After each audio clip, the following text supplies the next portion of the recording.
Saya akan mengajarkan doktrin yang begitu kontroversial,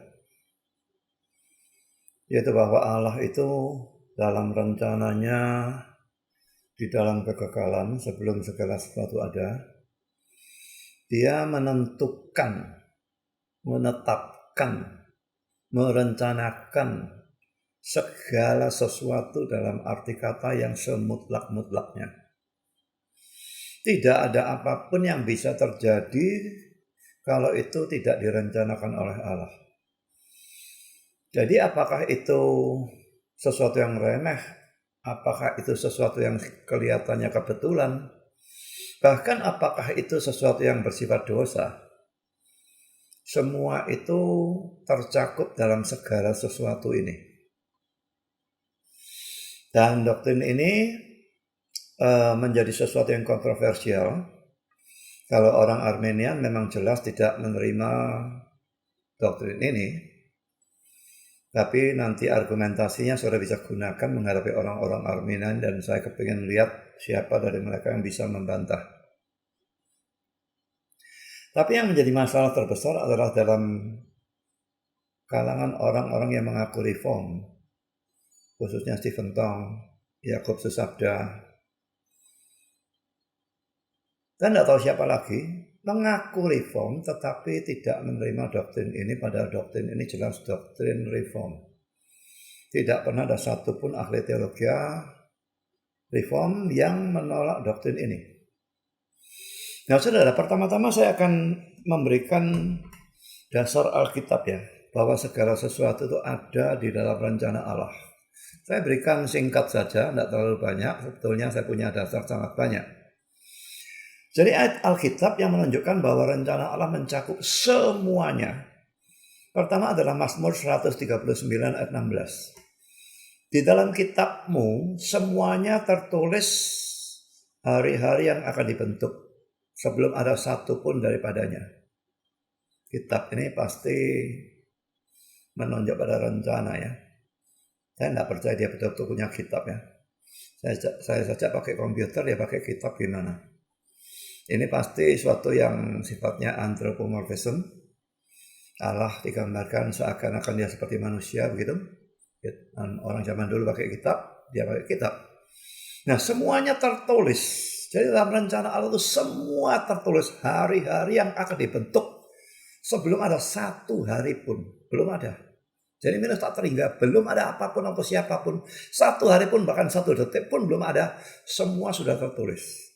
Jadi pada minus tak terhingga itu dia merencanakan, menetapkan, menentukan semua yang akan terjadi tanpa kecuali. Mari kita lihat ayat yang kedua. Daniel 5 ayat 23. Tuanku meninggikan diri terhadap yang berkuasa di surga. Perkakas dari baitnya dibawa orang kepada tuanku. Lalu tuanku serta para pembesar tuanku, para istri dan para gondek tuanku telah minum anggur dari perkakas itu. Tuanku telah memuji-muji dewa-dewa dari perak dan emas, dari tembaga, besi, kayu, dan batu, yang tidak dapat melihat atau mendengar atau mengetahui.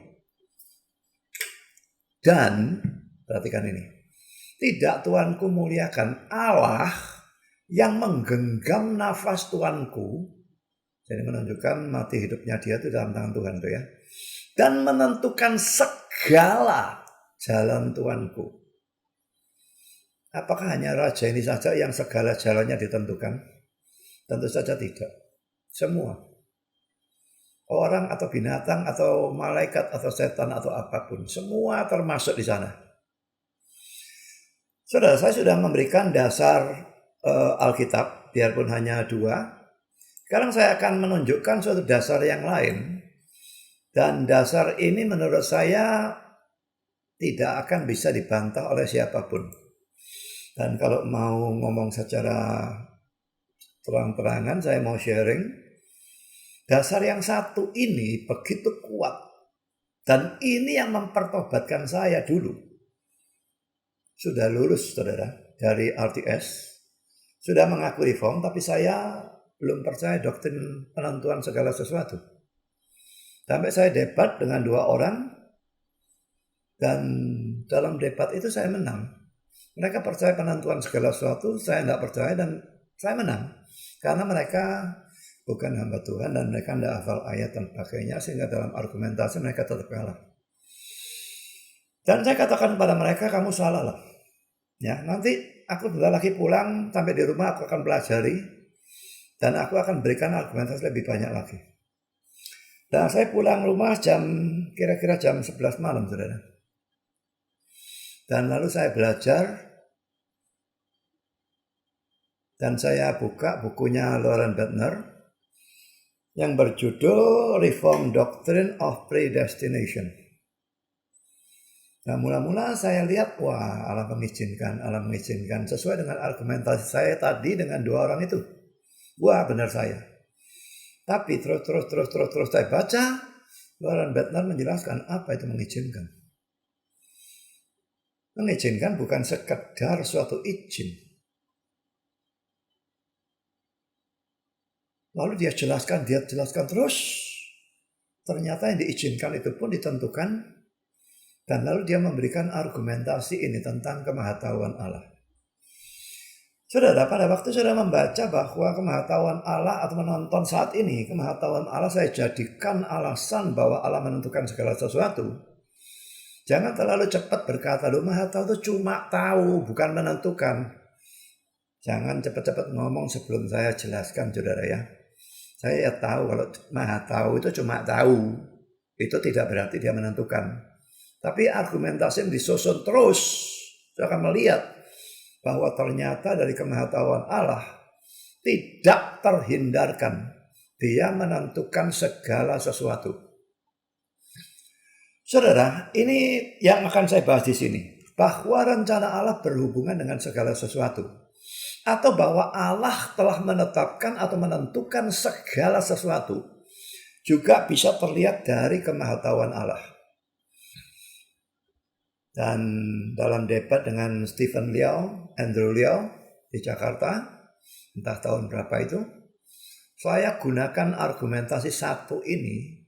Berulang-ulang mereka menyimpang ke kiri, menyimpang ke kanan, mereka tidak pernah bisa menjawab. Sampai saya katakan, sudah, tidak usah dijawab lah, kasihan mereka. Dan memang saudara, argumentasinya tidak bisa dijawab. Pada waktu saya belajar dari Loren Bettner argumentasi ini, saya ini seorang tukang debat, tapi begitu saya melihat argumentasi itu, saya langsung tahu, saya tidak bisa lari. Argumentasi ini begitu kuat, tidak mungkin dipatahkan. Dan saat itu juga saya percaya bahwa Allah menentukan segala sesuatu berdasarkan argumentasi ini. Dan lalu saya pelajari lebih banyak lagi, dan akhirnya saya boleh dikatakan jadi spesialis dalam urusan doktrin penentuan segala sesuatu dan tanggung jawab manusia, providence of God dan sebagainya. Itu asal-usulnya mengapa ajaran saya beritakan dan lalu terjadi konflik dengan Stephen Tong, anak buahnya Stephen Tong dan sebagainya, yang banyak yang tidak menerima doktrin ini. Tapi anaknya mengaku reform. Kenapa gerangan mengaku reform? Saudara, mari sekarang saya akan tunjukkan poin per poinnya. Pertama saudara, kemahatauan Allah menunjukkan bahwa ia menentukan segala sesuatu.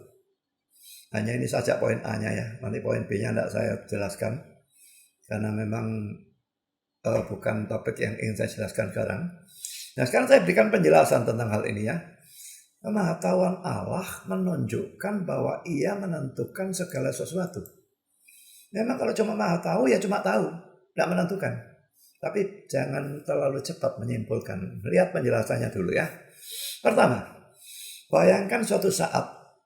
Nah, saya sering mengatakan dengan istilah saya minus tak terhingga. Kekekalan jauh di belakang, di mana alam semesta, malaikat, manusia dan sebagainya belum diciptakan.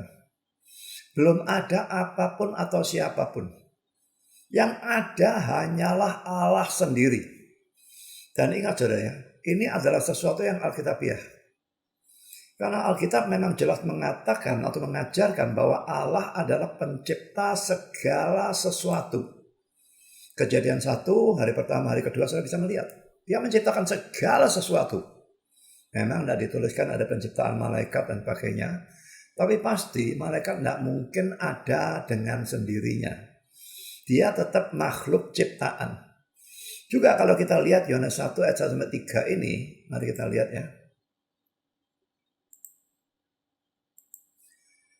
Ini ya, pada mulanya adalah firman. Firman itu bersama-sama dengan Allah dan firman itu adalah Allah. Firman ini jelas adalah Yesus ya. Kita bisa lihat itu dari ayat 14. Karena firman itu telah menjadi manusia. Ini ya. Nah saya baca terus. Ia pada mulanya bersama-sama dengan Allah.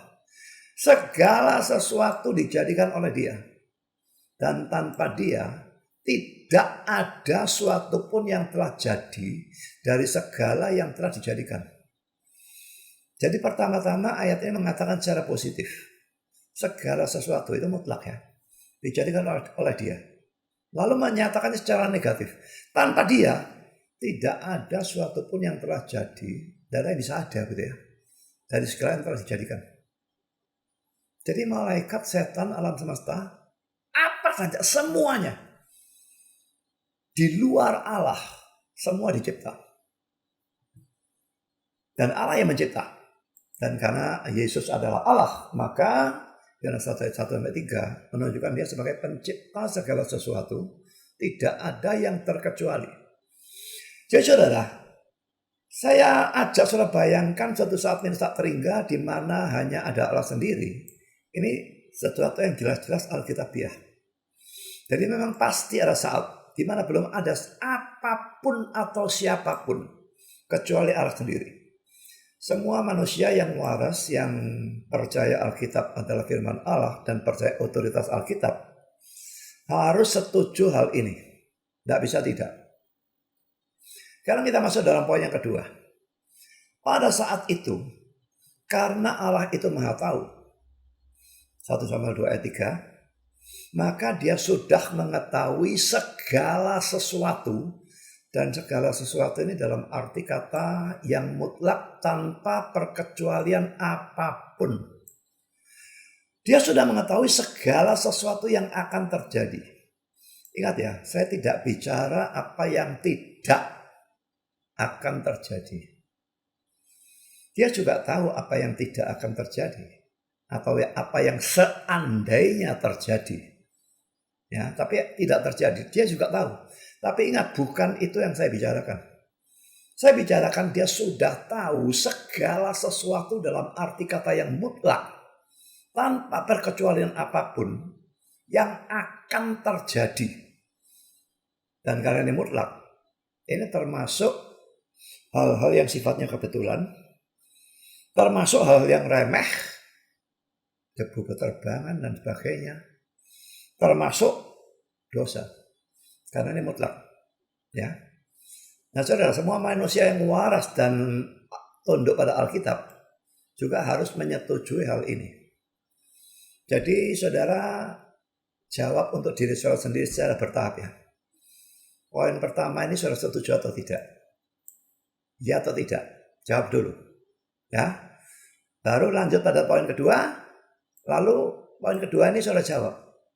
Untuk diri saudara sendiri, setuju atau tidak?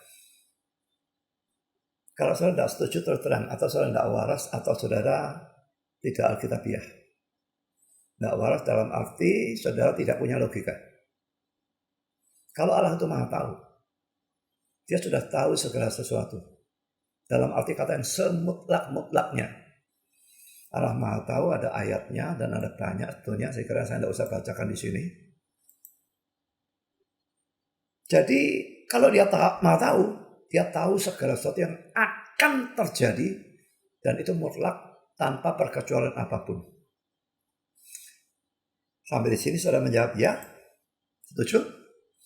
Kalau iya, kita lanjut nomor 3. Segala sesuatu yang Allah ketahui akan terjadi itu betul-betul nanti pada saatnya pasti akan terjadi seperti atau sebagaimana yang dia ketahui. Kalau tidak terjadi kan dia bodoh, berarti maha taunya salah.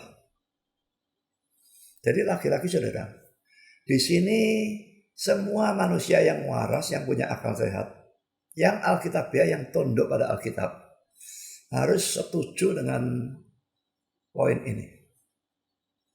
Dan saudara tanyakan diri saudara sendiri. Saudara bisa lari dari argumentasi ini? Tidak bisa.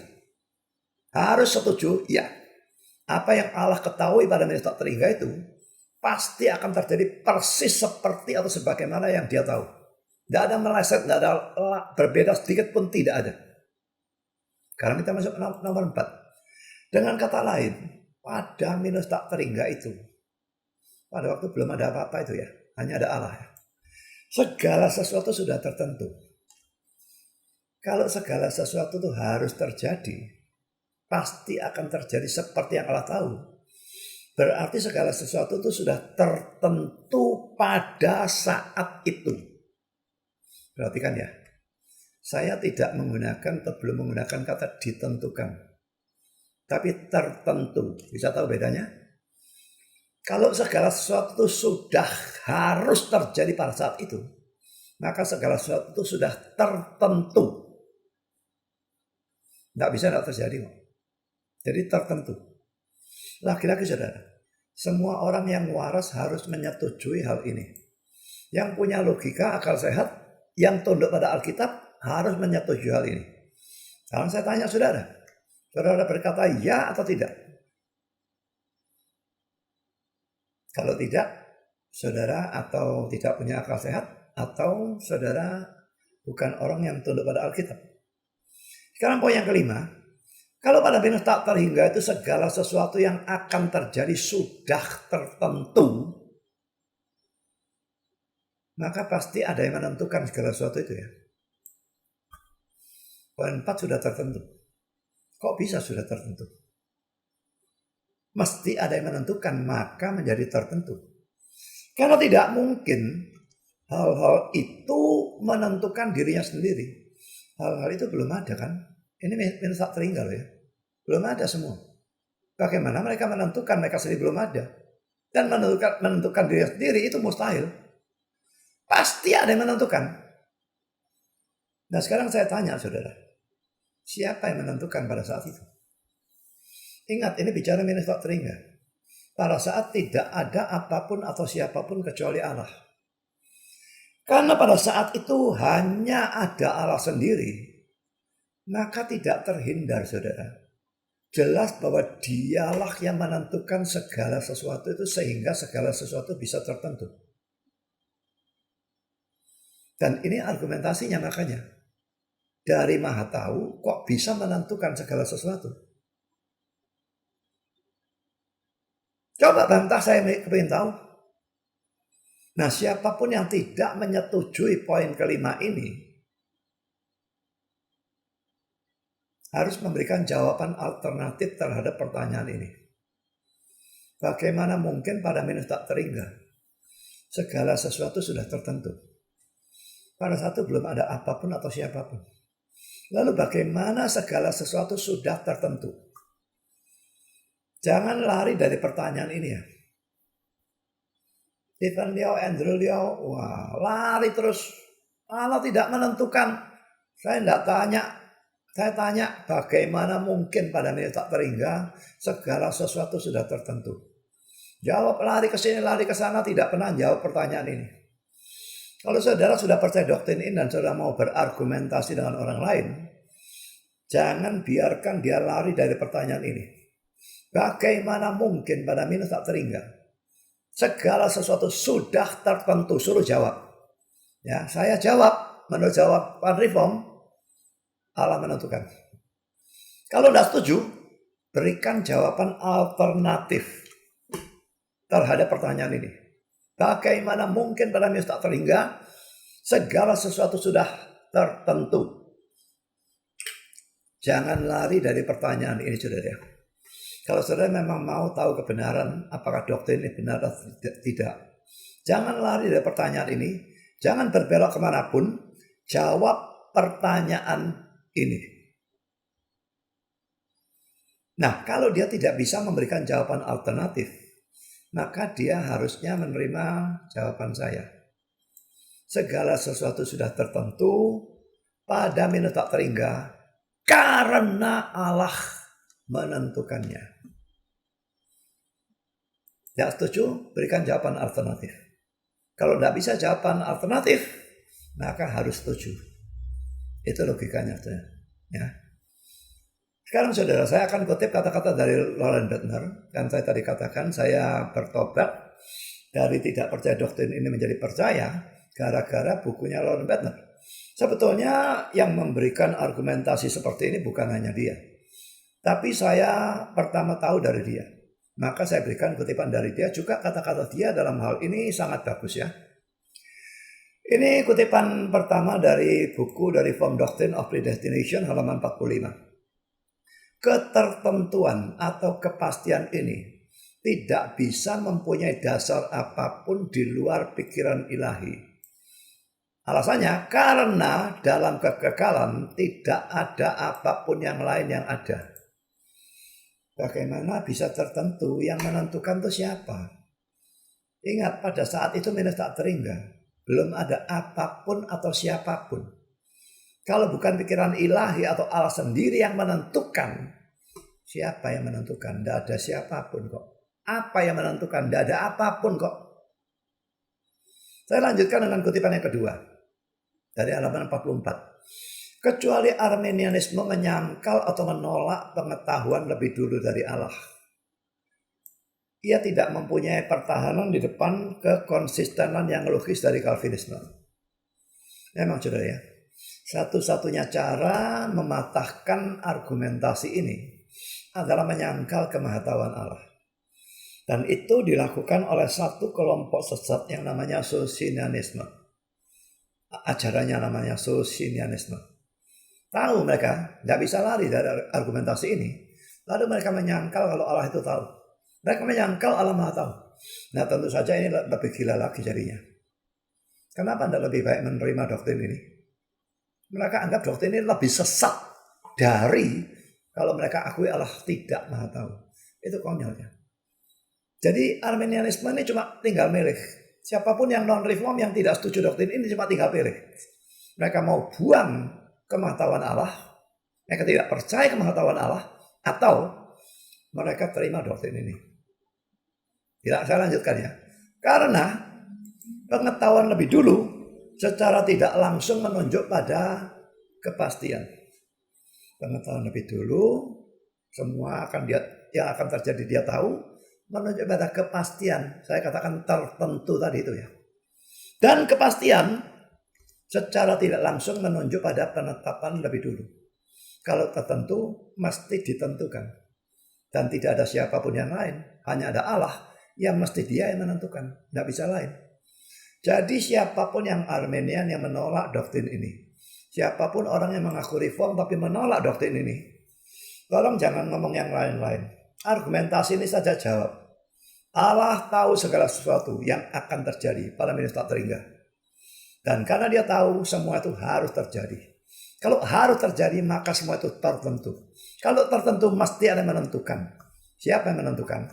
Saya mengatakan Allah menentukan karena tidak ada yang lain selain dia. Tidak setuju itu? Berikan jawaban alternatif. Yang dalam mimpi pun tidak bakal bisa berikan. Saya berikan kutipan yang ketiga. Ini tambahan ya. Sebetulnya saya agak keluar dari doktrin ini tapi tambahan. Keberatan Arminian terhadap penentuan lebih dulu mengandung atau menghasilkan kekuatan yang sama terhadap pengetahuan lebih dulu dari Allah.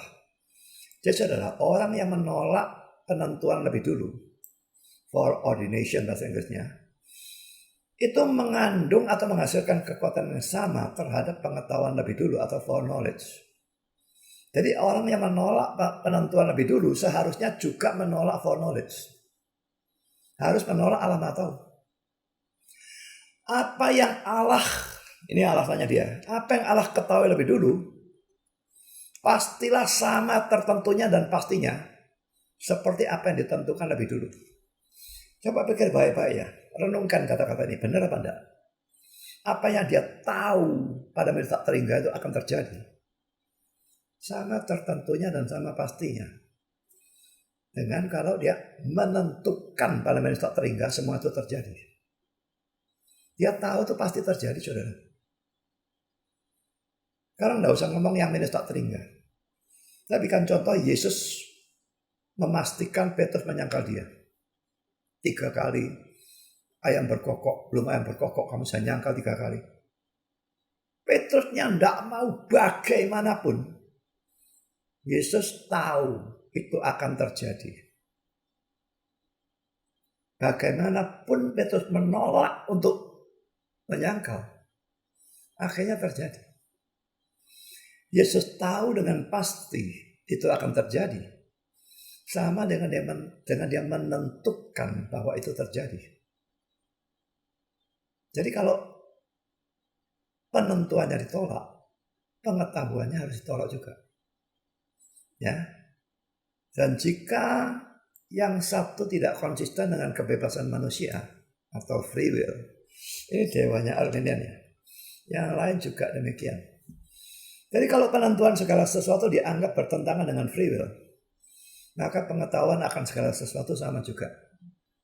Kalau foreordination dianggap bertentangan dengan free will, maka foreknowledge juga harus dianggap bertentangan dengan free will. Penentuan lebih dulu, foreordination ya, membuat peristiwa tertentu atau pasti, sedangkan pengetahuan lebih dulu mensyaratkan bahwa mereka itu pasti atau tertentu. Saya baca ulang seluruhnya ya. Keberatan Arminian terhadap penentuan lebih dulu mengandung atau menghasilkan kekuatan yang sama terhadap pengetahuan lebih dulu dari Allah. Apa yang Allah ketahui lebih dulu pastilah sama tertentunya dan pastinya seperti apa yang ditentukan lebih dulu. Dan jika yang satu tidak konsisten dengan kebebasan manusia, yang lain juga demikian. Penentuan lebih dulu membuat peristiwa-peristiwa pasti atau tertentu, sedangkan pengetahuan lebih dulu mensyaratkan bahwa mereka itu pasti atau tertentu. Dari buku yang sama, halaman yang ke-42. Nah saudara, kutipan terakhir ini, dari Loren Butler ini, menghancurkan pandangan Arminian tentang free will atau kehendak bebas. Kalau mereka tetap mau mempercayai free will atau kehendak bebas, sebagaimana mereka mendefinisikannya ya, bahwa pada setiap saat atau setiap detik, setiap orang itu bisa memilih melakukan A atau melakukan B atau melakukan C dan terusnya. Maka kalau mereka mau tetap percaya itu, mereka harus menyangkal kemahatauan Allah. Pada titik itu, Allah tahu atau tidak. Misalnya pilihannya 3, misalnya cuma 3 ya. A atau B atau C yang akan dilakukan oleh orang itu, Allah tahu apa tidak. Kalau Allah tahunya A, bagaimana mungkin orang itu bisa melakukan B atau C? Berarti Allah salah tahu. Jadi kalau Allah tahu A, yang pasti terjadi ya sesuai pengetahuan Allah. Pasti terjadi orang itu melakukan A. Berarti sama saja dengan itu ditentukan. Jadi apa yang Allah tahu akan terjadi, itulah yang akan mereka lakukan. Karena itu kalau free will didefinisikan seperti definisi free will dalam kalangan Arminian, bahwa dalam setiap titik orang bisa memilih atau lakukan A, lakukan B, lakukan C, lakukan D, lakukan banyak pilihan. Nah, saya tidak percaya free will dalam arti seperti itu. Itu nonsens. Menerima itu berarti menabrak pengetahuan dan penentuan lebih dulu yang Allah lakukan. Saya sekarang lanjutkan dengan argumentasi yang lain. Biasanya argumentasi saya menggunakan hanya kemahatauan itu. Tadi argumentasi pertama adalah ayat-ayat Alkitab, saya berikan cuma 2. Ya. Argumentasi kedua bahwa Allah menentukan segala sesuatu, itu adalah tentang menggunakan kemahatauan Allah. Sekarang argumentasi ketiga untuk mendukung doktrin penentuan segala sesuatu ini adalah doktrin satu ini. Allah itu tidak terbatas oleh waktu. Atau dengan kata lain, Allah ada di atas waktu. Ingat ya, sebetulnya waktu itu di luar diri Allah ya. Waktu kan bukan Allah. Jadi sebetulnya Allah yang menjadikan waktu, yang menciptakan waktu. Ada waktu, di mana waktu belum ada. Omongan ini kontradiksi sebetulnya. Memang sukar bahasanya tidak bisa. Ada waktu di mana waktu belum ada. Loh, kalau belum ada kok saya bilang ada waktu bagaimana? Tapi saya tahu maksudnya ya. Paling minus tak teringga pada waktu belum ada apapun atau siapapun. Waktu belum ada juga. Waktu diciptakan oleh Allah. Tidak bisa tidak. Dan karena itu Allah itu berkuasa di atas waktu. Karena waktu itu ciptanya dia. Dan karena itu Allah tidak dibatasi oleh waktu. Ruang juga ya. Ruang itu Allah yang ciptakan. Tempat dan sebagainya. Nah karena Allah ciptakan, dia tidak terbatas ruang. Dia maha ada, maha hadir dengan segala keberadaannya. Waktu juga dia ciptakan. Waktu dan ruang. Semua Allah yang ciptakan. Maka Allah tidak dibatasi baik oleh waktu maupun oleh ruang.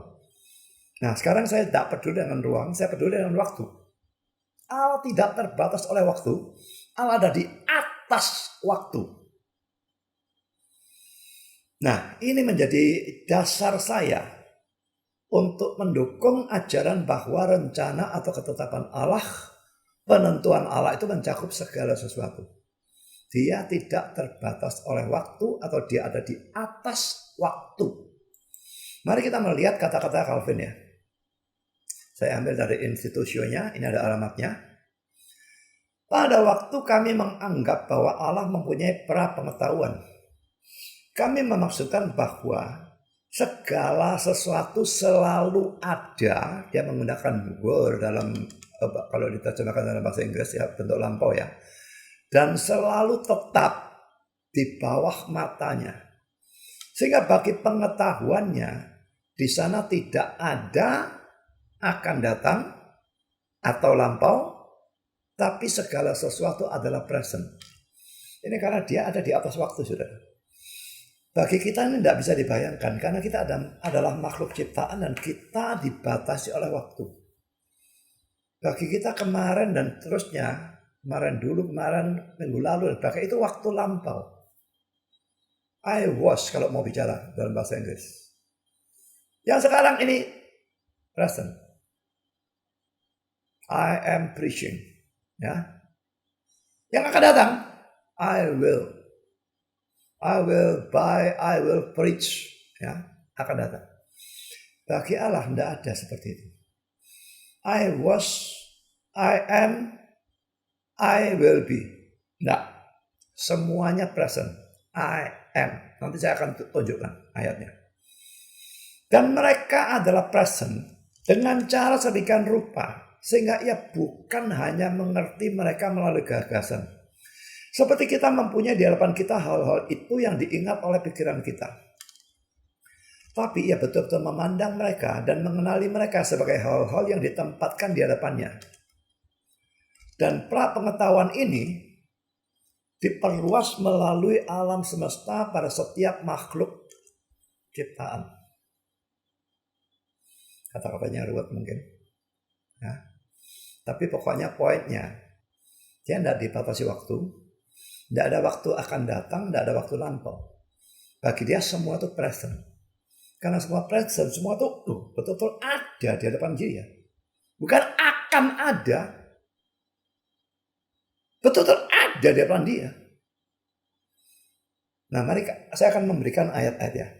2 Petrus 3:8. Akan tetapi saudara-saudaraku yang kekasih. Yang satu ini tidak boleh kamu lupakan, yaitu bahwa di hadapan Tuhan, satu hari sama seperti 1000 tahun. Dan 1000 tahun sama seperti satu hari. Saudara, ada orang yang ngawur saja dengan ayat ini ya. Satu hari sama dengan 1000 tahun lalu dibawa ke Kejadian 1. Tuhan menciptakan 6 hari itu 6000 tahun. Dan dihitung-hitung dari Adam sampai sekarang itu 6000 tahun kira-kira. Lalu nanti ada 1000 tahun, kerajaan 1000 tahun. Itu hari yang ke-7. Itu kan cuma kalau misalnya dia mau menafsirkan, begitu mau dipaksakan, itu cuma satu hari sama seperti 1000 tahun. Lalu yang 1000 tahun sama seperti satu hari diapakan sama dia? Sudah jelas itu penafsiran ngawur, saudara. Di hadapan Tuhan 1 hari sama seperti 1000 tahun, dan 1000 tahun sama seperti 1 hari. Maksudnya bagi Allah itu waktu itu tidak ada. Dia ada di atas waktu. Dia melampaui waktu. Yohanes 8 ayat 58. Ini saya berikan sebagai contoh ya, bahwa Allah itu, dan di sini Yesus memang, tapi Yesus sebagai Allah. Tidak ada ya, I was atau I will be itu sebetulnya tidak ada. Selalu I am. Nah, sayangnya terjemahan dalam Yohanes 8 ayat 58 ini salah. Saya berikan terjemahan LAI. Kata Yesus kepada mereka, aku berkata kepadamu sesungguhnya sebelum Abraham jadi. Nah, juga Indonesia ini tidak bisa tahu jadi ini bentuk apa, present apa tense-nya itu ya. Kalau Inggris bisa, before Abraham was, sudah past tense saudara ya. Nah, tapi yang celaka lagi, aku telah ada. Padahal setahu saya Alkitab bahasa Indonesia yang dulu, masih terjemahan baru ya, tapi yang dulu hanya mengatakan aku ada. Kalau diganti menjadi aku telah ada. Ini ngawur saudara. Menjadi bentuk perfect kalau aku telah ada. Dalam King James, before Abraham was, I am. I am ini bentuk present ya. Was itu bentuk past tense. Before dari sesuatu yang sudah termasuk past. Kok bisa present itu bagaimana saudara? Before dari sesuatu yang past, sebetulnya past perfect. Jadi kalau mau bahasa Inggris, before Abraham was, I had been. Mungkin seperti itu Pak. Atau paling sedikit I was juga. Bagaimana before Abraham was? Ini waktu lampau kok. I am. Sebelum Abraham ada, aku ada. Ada yang di sini pakai bentuk lampau. Ada yang di sini pakai bentuk present. Mari kita melihat Yohanes 8 ayat 58.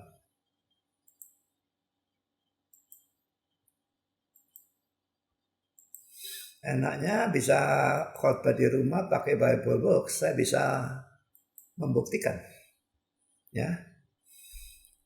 Ini aku berkata kepadamu sebelum Abraham jadi aku telah ada. Ini sudah salah terjemahan ngawur saya. Before Abraham was, I am. Before Abraham was, I am. Ini before Abraham was born, tetap bentuk lampau, I am.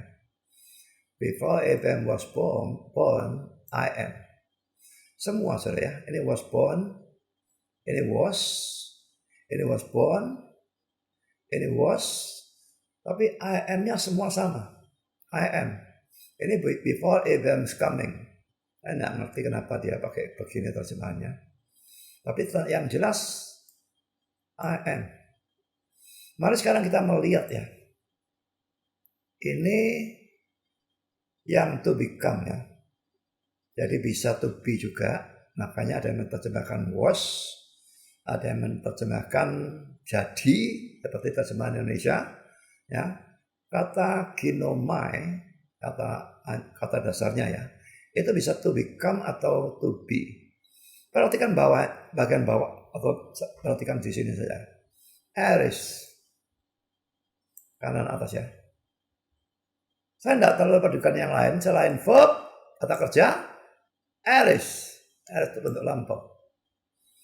Jadi Abraham ada, itu memang bentuk lampau. Atau ada Abraham jadi, itu bentuk lampau. Maka terjemahnya Abraham was. Tapi sekarang ego itu I me. I me itu I am. Nah perhatikan lagi saudara ya. I am ini verb dan present. Itu yang saya tekankan. First person jadi I, singular. Kalau first person plural jadi we. Tapi ini first person singular I. Present maka I am. Ya saudara, ini jelas-jelas memang terjemahan yang benar dari terjemahan King James ini benar sudah. Before Abraham was, I am. Sekarang kembali ke sini saudara. Pikirkan saudara. Saudara mengerti bahasa Inggris? Bagaimana bisa mengatakan kata-kata ini lalu cocok dengan gramatika Inggris? Tidak bisa ini cocok saudara. Before Abraham was, I am itu sama sekali tidak masuk akal. Tapi disinilah ya. Ini Yesus sebagai Allah. Sebelum Abrahamnya ada. Pada masa lalu. 2000 tahun sebelum dia. I am present.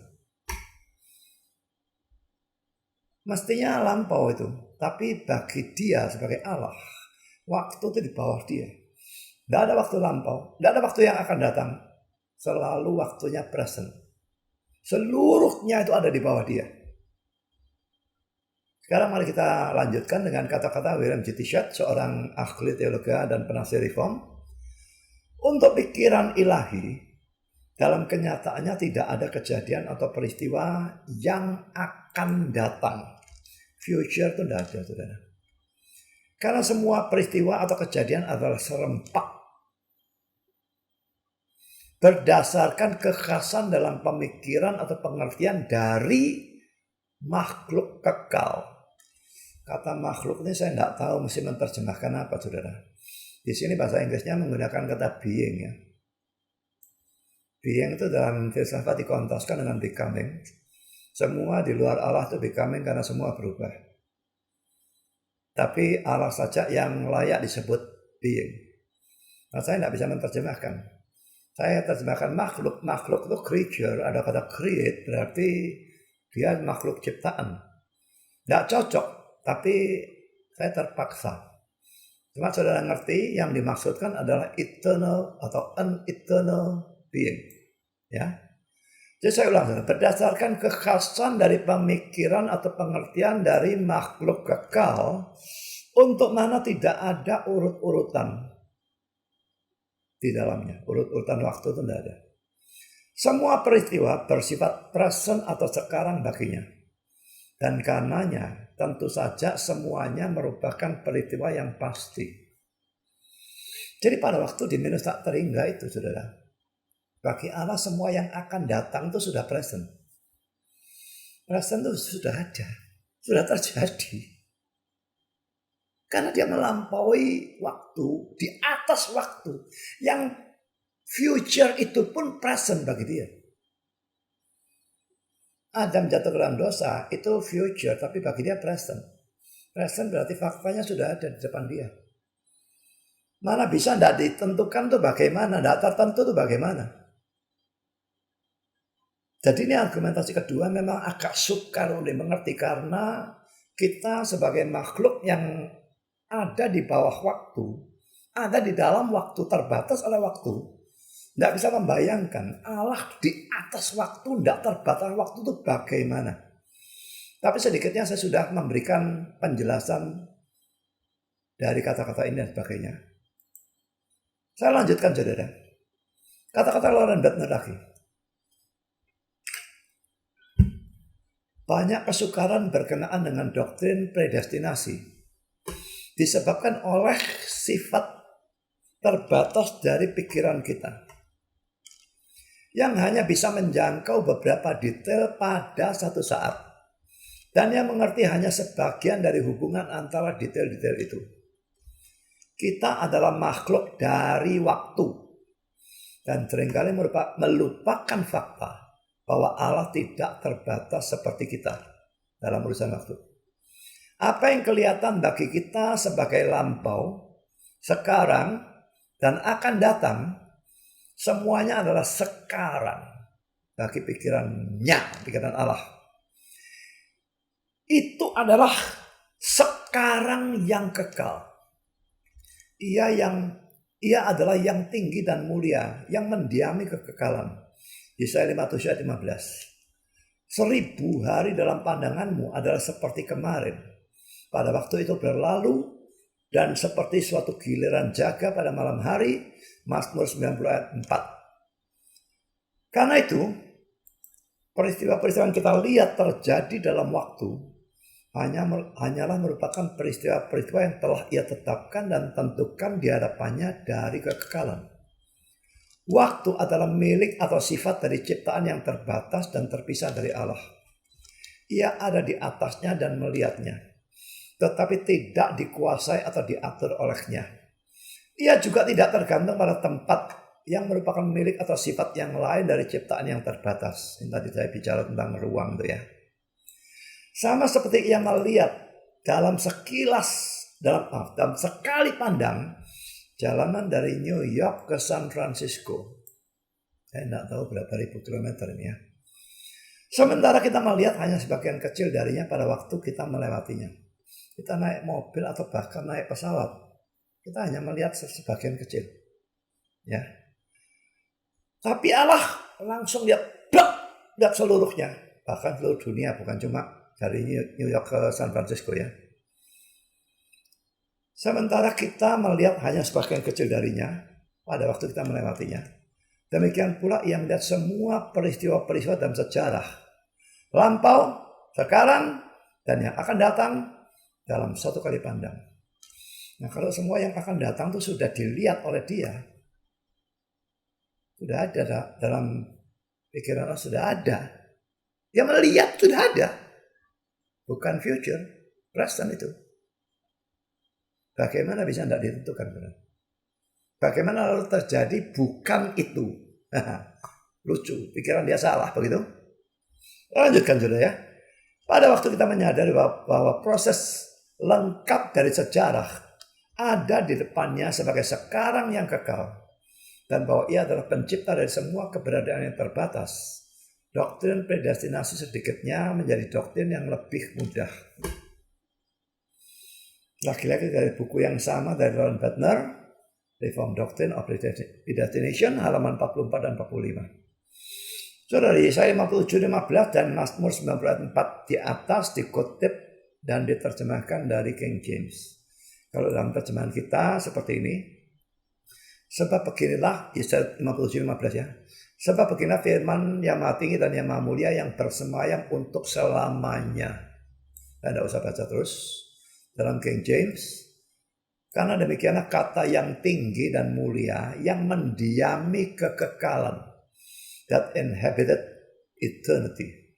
Yang mendiami kekekalan. Lalu Mazmur 90 ayat 4.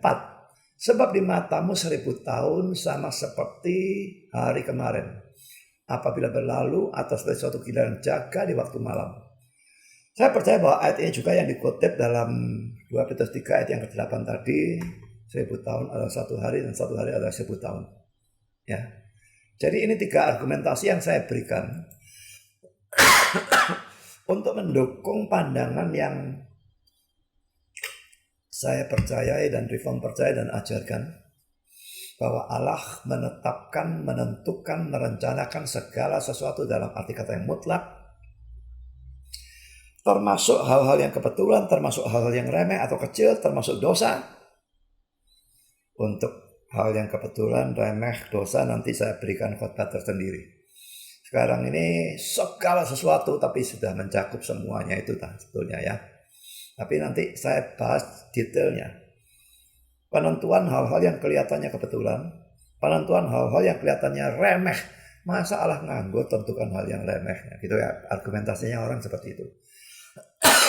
Nanti akan saya bahas dalam khotbah yang lain. Juga penentuan tentang dosa. Masa Allah yang maha suci tetapkan dosa? Dosa termasuk yang dia ketahui ya atau tidak. Orang selalu tanya yang aneh-aneh, dosa yang menjijikkan. Ada orang memperkosa, ada orang melakukan pedofilia. Apakah itu juga ditentukan Allah? Saya cuma tanya. Pada minit tak terhingga Allah tahu itu akan terjadi apa enggak? Dia enggak bisa jawab enggak, harus bilang iya. Kalau dia tahu itu akan terjadi, itu pasti terjadi atau enggak? Dia harus berkata iya, pasti terjadi. Kalau pasti terjadi berarti tertentu. Kalau tertentu mesti ada yang menentukan. Dan itu minit tak terhingga. Yang ada cuma Allah. Kalau bukan Allah menentukan, siapa? Jadi cara mau menanyakan peristiwa apapun ya, dosa apapun atau peristiwa apapun, Adam jatuh ke dalam dosa, setan jatuh ke dalam dosa, apa saja, dosa terkutuk apapun, Saudara menanyakan itu ditentukan Allah. Saya jawab sama saudara. Karena misal teringat Allah tahu itu akan terjadi atau enggak. Dia pasti tahu kan. Kalau tahu pasti terjadi. Pasti. Kalau pasti terjadi berarti tertentu kan. Kalau tertentu. Kok bisa tertentu, siapa yang menentukan? Waktu itu cuma ada Allah. Jadi saudara menanyakan persoalan apapun. Saudara tidak bisa lari dari argumentasi tentang kemahatauan Allah. Dan di sini malah saya tambahi dengan argumentasi tentang Allah yang tidak terbatas waktu. Semua yang future ditinjau dari sudut minister enggak semuanya future. Bagi Allah semuanya present. Sudah ada. Lalu bagaimana itu tidak ditentukan? Itu sudah ada. Jadi ini 3 argumentasi. Yang pertama saya berikan 2 ayat cumaan. Yang kedua tentang kemahatauan yang dibahas terus sampai menunjuk pada penentuan segala sesuatu. Yang ketiga Allah di atas waktu dan tidak terbatas waktu, juga memberikan argumentasi yang luar biasa kuatnya. Nah, sekalipun ini saya bahas cuma sedikit saja ya, tapi harus saya bahas karena saya tidak mau orang percaya doktrin penentuan segala sesuatu lalu menganggap kalau gitu kita ya hidup semau gue lah. Sekarang ada wabah COVID-19. Aku kena atau enggak, aku mati atau enggak, toh itu ditentukan Allah. Buat apa lalu aku jaga-jaga, kok ikut protokol lah, apa segala macam. Enggak perlu lah. Olahraga menaikkan imun, enggak perlu. Kalau dia tentukan terjadi, aku kena, ya pasti aku kena. Kalau dia tentukan aku enggak kena, aku pasti enggak akan kena. Nah saudara, itu bukan ajaran reform ya. Itu adalah kesimpulan yang orang buat. Tapi itu bukan ajaran reform, bukan juga ajaran Alkitab. Reform maupun Alkitab percaya bahwa Allah memang menentukan segala sesuatu. Tapi itu tidak berarti bahwa tanggung jawab manusia itu dibuang. Dan kita boleh hidup semau gue. Tidak bisa. Memang kelihatannya 2 ini kayak kontradiksi. Tapi saudara, itu yang jelas-jelas diajarkan oleh Alkitab. Dan karena itu yang dipercaya oleh Reform maupun oleh saya. Allah menentukan segala sesuatu tanpa kecuali. Tapi tanggung jawab manusia tidak dibuang. Mari kita lihat ayat ini ya. Lukas 22 ayat 22.